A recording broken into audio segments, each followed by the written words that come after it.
Have you ever wondered what it was like to be a world leader? Maybe it's been a dream of yours to one day rule a country and take it to greatness. Maybe you've potentially even had a few dreams about this, thinking, damn, wouldn't that be great if I was in charge of everything? I could get so much done. I'd be a stable leader. Well, your dream's here, Timmy. Or should I say nightmare, because you're leader of the United Kingdom. Yes, you should have been more specific with who you wanted to be in charge of. So here we are. I'm Chief Slopper, leader of the Labour Party and current head of the government. And here's our dashboard. You can see all of the current most important stats right here. And we're going to make sure all of these are fixed. So if you're not too sure how this works, this is Fantasy Parliament. Every week we will hold out our agenda. Some events may happen. We will have to respond to such events. And also we will have policies we will announce to fix all of this. Eventually, there is also an election. Bad news for me, though, is I usually don't make it to said election, as I've already been dragged out into the streets and taken to the Tower of London. But heck, surely it can't go bad today. Okay, leader of the UK. Things can't be that bad, right? How many leaders of the UK have there been in the last 26 years? Strong and stable. That's the motif of this government. Play the first week. First event, it's Prime Minister's Questions. If you don't have a parliamentarian system in your country, you're probably not aware of what the PMQs are. Essentially, other members of the opposition will have questions for the Prime Minister. It's then the job of the Prime Minister to not answer the question, but instead diss the opponent as hard as they can while subverting any sort of expectation of answering the question. So at PMQs, the opposition leader demands a yes or no answer on ruling out tax rises this year. Any answer alienates either markets, voters, or your own party. Thus, we must not answer it. I simply pull out a comically large graph. And in this graph, it shows the various tax rises that were had during the opposition's time in government, with comically big arrows pointing out every time they promised not to raise taxes. I then wait for my round of applause and say, no, we will not raise taxes, unlike you. Nah. I reckon that'll do. Now, with our event completed, we will then get the reaction, where we will see if it went down well or it went down poorly, and also any costs it took to do so. Now, apparently the graph didn't cost anything at all, so I must have already had that hanging about at home, which kind of already shows what type of Prime Minister I'm going to be, because clearly I'm busy at home with the Arts and Crafts station. This will then go into further detail by showing us people who actually appreciated what we just did, and also people that really didn't like it too much. Now, overall, this got an average favorability of 67%. We can also see the age ranges of people that liked it, and it seems we got the boomer vote pretty quickly. But overall, this did wonders for us. Now, we can also get ourselves a bit more of an in-depth reaction as well. People will have their generated responses to what we've done, like Silver Surfer Sue here. God, finally someone who's got the balls to stand up to these sneaky tax and spend lot. Thanks, Sue! But then you have Graduate Gemma down here that says, to be fair, it's just desperate clowning, isn't it? Pulling out a graph like it's some kind of gotcha moment. It's not policy, it's pantomime. And she's right, so get used to this. Now, overall, we did pretty well there. National polling's got us up 6 points, government stability up 20 points, and the really funny part here is that the Labour Party stability after that went down 0.6, but our government stability somehow went up. Welcome to Labour, boys. Now, our second week is where things get interesting. We now get ourselves a policy announcement to put down, which is where I imagine our polling stability and Labour Party support is probably going to tank, because I can't take this seriously. Now, there's two demons inside of me right now, and one of them saying tank our political career as quickly as possible, and the other one saying hold out just a little bit longer, it'll be funnier if we burn this candle as long as we can. We need to think about what will be best for the nation. We begin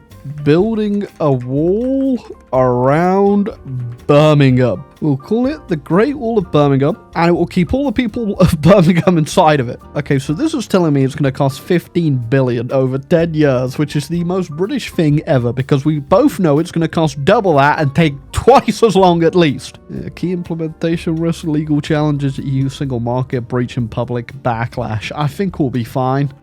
Okay. Seems to be a lot of people don't like this idea. Okay, Red Wall Rachel says, are you having a laugh? First off, Birmingham's got enough problems without being locked up like some sort of prison camp. I mean, what's next? A moat with alligators? Let me write that one down, actually. Oh, okay. That did not go well in terms of support for me. Net polling down 15 points, 20 points, and then 24 points. And we've also put the debt up, inflation, and our annual deficit. We need to turn this around. Okay, we need to backtrack, but we need to backtrack in a way that makes it seem like we're not backing down and we're not at fault here. We're going to pause the building of the Great Wall of Birmingham, and we'll be instead taking all the money that we were going to spend on it and instead spending it on old people. Now, if I know anything about the governments and the policies of the UK, is that it's all about the oldies. That's right, free bingo nights. More Yorkshire Terrier dogs for every old person. New scent perfumes that will spray in every single shop and public place that releases the old person smell, so they always feel welcome. Surely that'll get them back on our side, right? Plus, they're the only people who bother voting anyway. So, surely this is a win for them. Ooh, okay. I was about to say it looks like that backfired, but it actually did not backfire at all for the old people. Look at that. 95% of them were on board. I got my voters. I know them. We're the old people party, baby. Coastal Keith says, finally, shops and places will smell like civilization instead of that cheap air freshener rubbish they pump out. I got bad news for you, Coastal Keith, because that's exactly what's in them. Okay, good news is, everybody, I've been kicked out of government. Oh, yeah, technically my party rebelled against me after that last fiasco. But we're not done. I can come back stronger. Okay, everybody of the country. Our last Prime Minister had a lot of silly ideas, and I know what you're thinking. I look like the last Prime Minister, but I just have a mustache on. No correlation, okay? Never met the guy. Never been seen with him in the same room. In fact, I don't even know how I got this position. And whatever you do, don't ever look into my background, because you may find that I have not existed up until this point. But let's just get over that, all right? I'm here to make sure that this nation gets governed properly. We go to war with Iceland. She got kicked out of NATO. Red is good, right? Red is good, right? Okay, so Red Wall Rachel says, absolutely, are you having a laugh invading Iceland over some made-up nonsense? I've got my own bloody problems to worry about. Okay, Red Wall Rachel, stay right there. We capture Red Wall Rachel and strap her to a ballistic missile, to which we fire into the capital of Iceland. Oh, okay. Apparently firing Red Wall Rachel into Reykjavik is a breach of international law and NATO obligations. Oh, weirdly though, people are actually kind of on board with that. Maybe I'm turning people around on this whole invasion. I left the breakdown between the age groups here. 18 to 24, kind of mixed. 25 to 49, like, what the hell are you doing, bro? But 50 to 64, they're like, kind of see where you're coming from. 65 plus are like, strap Red Wall Rachel to a missile and ram her into Reykjavik. Hold on a second. Red Wall Rachel says, frankly, that's the most sensible thing I've heard from this lot in years. I've got bad news for you, Red Wall Rachel. I think we need to get you checked out for something. Why are you on board with it? Oh, okay. I'm going to need a bigger mustache. 1 second. Now, I understand it's been a bit of a troublesome week.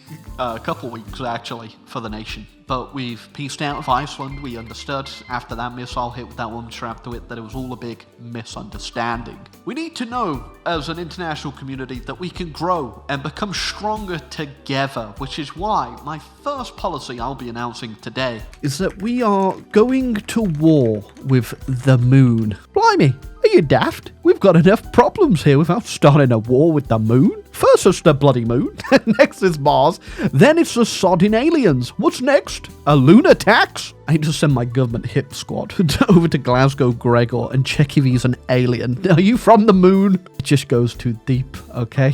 It goes too deep. The conspiracy is out there again. Wait, hold on, minus 26% national polling? We announce the quadruple lock on pension contributions. Listen, all right, we've had like 3 prime ministers in the space of 5 minutes. We need to get back on track here, although I'm also gonna get stuck on a spike outside the Tower of London. Okay, that put us a little bit back in the game, but we need to nail this next week or it's just over for us. It's absolute. We can't afford this war with the moon. Expense fraud allegations. The Minister of Defense has been accused of misusing public funds for personal expenses, including purchasing luxury vehicles. That kind of sounds like a lot what I've been doing with my whole war with the moon thing.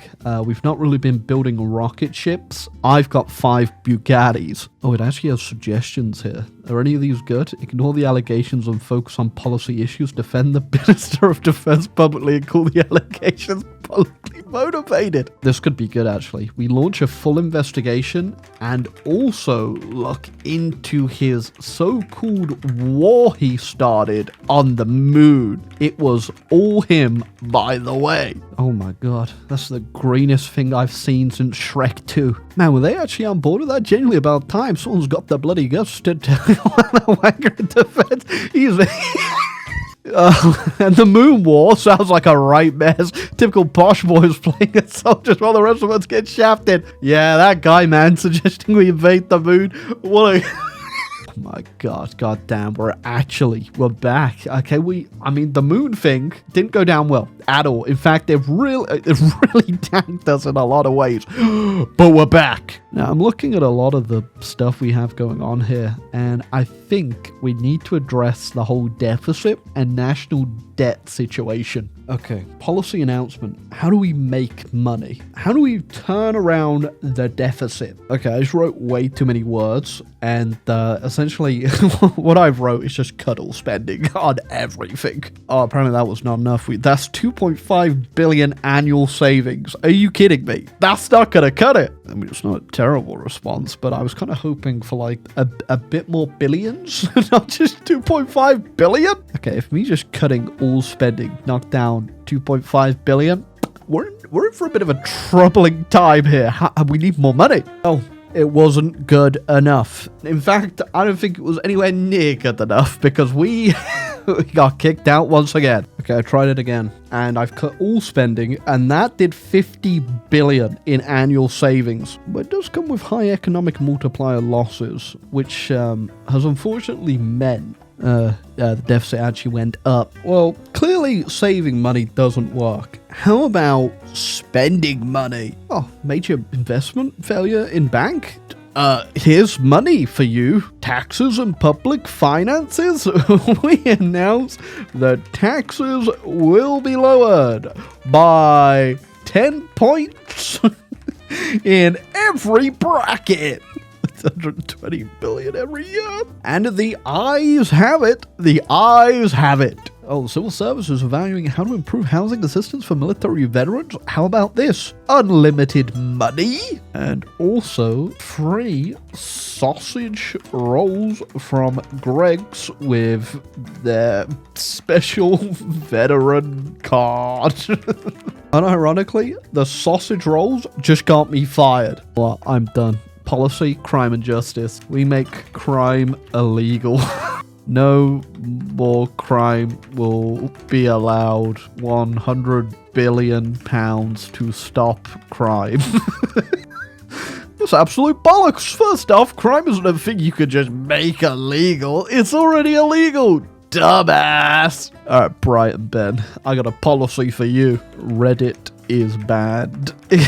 How does banning Reddit cost 15 to 25 million annually? How? It's actually, not that terrible, I won't lie. I dunno. Sounds like a daft idea to me. If they're banning Reddit, what's next? banning the bloody internet. The internet is banned. We cut all the wires coming into the country.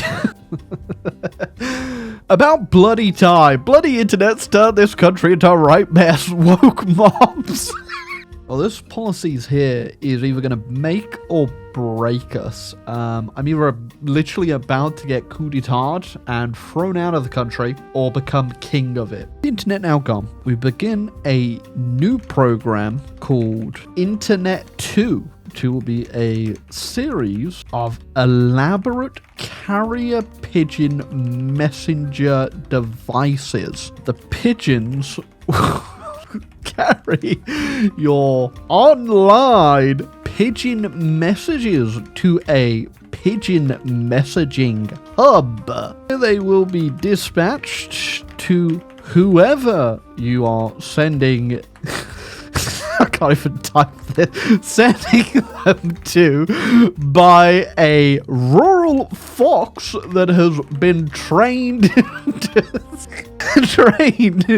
in the art of navigating the postcode system across the UK. You will get your messages on time. And by on time, I mean by our time. The fox hasn't got lost. We're in trouble. The people of Bognor Regis and Littlehampton aren't happy. Unless you're Coastal Keith, who seems to get on board with everything I have to do. Actually, this is proper common sense for once. The internet's gone mad with all them woke algorithms, foreign spies snooping about. At least with pigeons and foxes, you know where your message is going. I mean, it's going straight into like a whole bunch of garbage, and then the pigeon's probably going to fly into one of my windows. But I guess he is technically true there. You do know where it's going. Christ, this is the most absolute bollocks I've ever heard from the government. Like, what, the actual truck? The internet's gone? That's it? No consultation? No plan? Just, oh yeah, we've sorted carrier pigeons and foxes in it? Alright, Brighton Ben, okay? I literally have it sorted. There's like 12 pigeons ready to go. And if you want to send a message, I reckon the fox has got it sorted. I was about to say, how am I not gone? But, yep, I'm gone. Okay, I'm going to try one more here. This time, we have 7 weeks until the next election, because there's no way I'm ever going to make it to the full year here. So, let's see if we can win an election. Ooh, elections coming up though. What will we do that people will like that'll make us popular? I guess we don't have to worry about the budget, so tax and public finances. Yeah, we announced next year if we win the election, we'll lower taxes, increase spending on public growth projects, and rename the country to the United Kingdom of the best kingdom of evers of England and of maybe Scotland and of also that other couple ones we also forget. Now, I don't know what part of what part of that bill did you not like, people? You know what? That was just a challenge. That was just, I wanted to make it a little bit more difficult for me. So just losing 31 points like that doesn't matter. I'm about to make it up here. Housing and planning. We will introduce a bill that will build 10 million more houses. Yeah, we're just going to conveniently not mention that these mouses, wait a second, they're actually secretly houses for mouses. Yes, the mice. Mice houses. Yes, don't look at the small text there that says... That got us up a little bit. We're still in the running for this. Crime and justice. What should we do? Batman. Oh, man, we can't call him the Batman, though. A new crime-fighting division of the police force is known as the Mice Boys. These dedicated fighters of the night will patrol the streets in their mice-themed uniforms. No, I can't do that. I mean, come on, how can you be upset about the mice boys? Only 180 annually? Okay, that's pretty good. Usually something I'll put down is costing billions. Public perception of gimmickry and undermining police credibility. Are you kidding me? It's the mice boys! Oh my god, no one's happy about the mice boys. It's like they love crime. Here's the thing. I don't give a toss what they call themselves. As long as they're out there actually stopping the wee bastards breaking into my van or stealing my bike. But calling them the mice boys? That's just taking the piss. Sounds like a kid's cartoon. If they're serious about crime, they need to be serious about it, not turning into some daft superhero nonsense. But if it means more bobbies on the night, then fine. I'll take it. Just don't expect me to start wearing a cape, Glasgow Gregor. Immigration and borders. Extend the powers of the mice boys to enforce a strict immigration policy. Nothing will get past the deductive powers of the mice boys. We also give them capes now in the honor of Glasgow Gregor. God damn. It's turned around. They love the mice boys. Where is he? Where's Glasgow Gregor? What's he got to say? There he is. Christ, another daft idea. The mice boys? Capes? What's next? They're gonna start charging folk for breathing the same air as us. Look, I'm all for sorting out immigration if it's done right, but this is just pure pantomime. And you'd be right, Glasgow Gregor, because who's behind you? Me! Hold on a second, now we're going to have wee rodents in capes playing Border Patrol? Absolutely. Does he think the mice boys are actual mice? Glasgow Gregor, we need to have you studied. Okay, healthcare NHS. We pledge to raise funding for the NHS by my fingers are fighting me. They're trying to type something else. The mice boys are now in charge of the NHS. Treatment will be replaced by eating cheese. NHS hospitals will now have curious little mice holes in the walls that the nurses will have to traverse to get my hands. Mice boys, mice boys, mice boys. Public health crisis from malnutrition and rodent-borne disease. Foreign policy and defense. Triple the defense budget, putting the new measures to counteract the new rising threat across the world, and also launch a missile into the local rat-catching and rodent dispersal business across the street. No more pest control. Coastal Keith says, dunno, sounds proper sensible to me. One more left in us, and then that's it. The election's here. The election's coming. Climate and environment. We introduced new legislation aiming to protect our local urban environment, and specifically the local animals that live amongst us, protecting our wildlife and making sure all those micey boys get to live a nice long life. Election week has arrived. Every decision now has immediate electoral consequences. I don't think we're going to win this. Oh, okay, not a good start off the bat there. Looks like we aren't even getting a single seat, but you know, it's just early calls, right? Our constituents will come up any minute now. Oh, this isn't going well. Let's just put that up to 20 times there. Just one seat, just the one. Just if we could get one seat, I think we'd still be in it. I don't think we're in it well. Fellas, listen, it wasn't me. It was the mice. Well, with that traumatic defeat for everybody across the country, because my policies were gonna get us somewhere, alright? Now you're stuck with this hung parliament. All I gotta say is that you weren't ready for the radical reforms that I had laid out. But one day you will be. And you're gonna come crawling back to me. And you're gonna figure it out that I was right the whole time. The mice, they're listening. They're in the walls. They're telling me what to do. But I guess that's me out of government once and for all. If you enjoyed the video, leave a like, subscribe down below, and check your walls for mice.